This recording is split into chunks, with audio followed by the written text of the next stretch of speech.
I've watched you, and the world's watched you. You don't have to make the adjustments you've made. You don't. You actually don't. But you have, and you have become the person that you are, and it's been astounding. Why? Why have you changed so much? Why have you gotten so intentional about relationships and honor and humility and gratitude? I mean, we've all watched it, but the question is why, you know? I think that I've experienced so much in my short life. I've seen so much. I've experienced a lot of things that a lot of people would look and think that would bring such fulfillment, whether it's things and cars and clothes and money and stuff and girls. And I've had a lot of stuff that really left me empty. And so I really started looking to find fulfillment. And, I realized that, the things that I thought were going to continue to give me that fulfillment, that still to this day, I feel these lies that say, hey, well, if you just get this, you'll be happy. And if you get this, you'll be happy. I think I really took a deep dive at the condition of my soul, and I was just hurting and broken. And so I asked God, I said, if you're real, I need you to kind of show me. And I think it says in the Bible, if you seek me, you will find me. And rather than seeking after these other things, I just kind of started looking to God. And he showed me, that I was worth saving, that I was worth dying on the cross for, that I was worth, that my life was worth,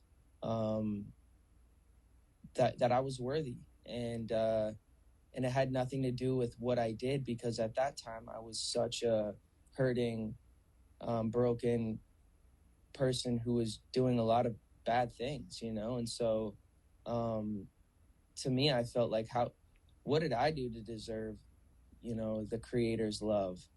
And so he just, showed me, you're worth it. I died for you. I love you. I forgive you. You're redeemed. You're mine. I love you. I'm obsessed with you. And that is what changed my heart, to know that, well, if this guy loves me through all of my stuff, it started to show me that through all the people in humanity, everyone has stuff. Everyone has a sinful nature. Everybody has. It allowed me to start looking, and really seeing the best in people and learning to love people the way God loves, because, we start making up what we feel love is according to our standards, but God has his own standard. And so I just started, as I continue to seek him, he just keeps showing me his standard of love and what love is. And that's patience and kindness and, all these things that are his character and that never change. So that's something that has really changed my outlook on humility, how I see the world, how I love people, how I lead. And and it's given me such a cool perspective to be able to really look and know that the best is still yet to come. Is this kind of when the transition from just entertainer to leader started to happen? Because that transition's kind of been apparent to so many people. You went from, hey, I'm a singer, I'm an entertainer, I'm a personality, to I'd like to really help people in their spiritual journey, in their life. And in that regard, you're a leader. Even the album Changes, it's a lot of fun, but it's promoting that life is changing in seasons. And so is this when you became a leader? I mean, was that intentional on your part? I was talking to Harry Hudson today. Harry. Yeah. He's such a good guy. And we were just talking. He said something really cool about, he wants to use his platform to help people. And I'm in the same boat. And I think he was saying how music is his passion, but people are his purpose. And so he's like, I'm using my passion, which is music. Music isn't the purpose, it's the passion. which leads me to be able to, help people, which is the purpose. And so I thought that was a really cool way to look at it. That is a great way to say it. Harry, and he also went in to say that his pain, which, obviously we know he got cancer and he's had a lot of other traumatic things happen in his life, is what led him to the end of himself to realize, what am I going to leave? What's the mark that I'm going to leave in this world? And so he's like, he started looking for his purpose, and he realized that he's been given this extreme talent, and music is a way that he's able to use his gifts to really fulfill his purpose, which is going to give him the most fulfillment in life, I think. And what's your take on pain and its role in your life? And here's Harry saying it brought him to the end of himself. Yeah. Do you feel similarly about pain? Yeah, I think pain is.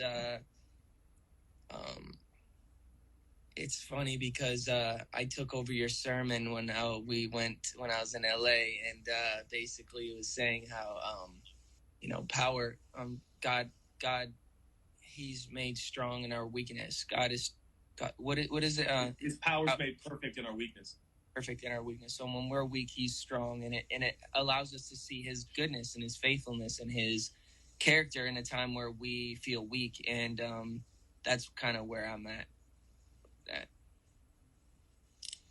Which we just got to stop for a moment, and this goes beyond leadership. But what you're saying is, you believe pain can propel us to an awareness of our need for a creator.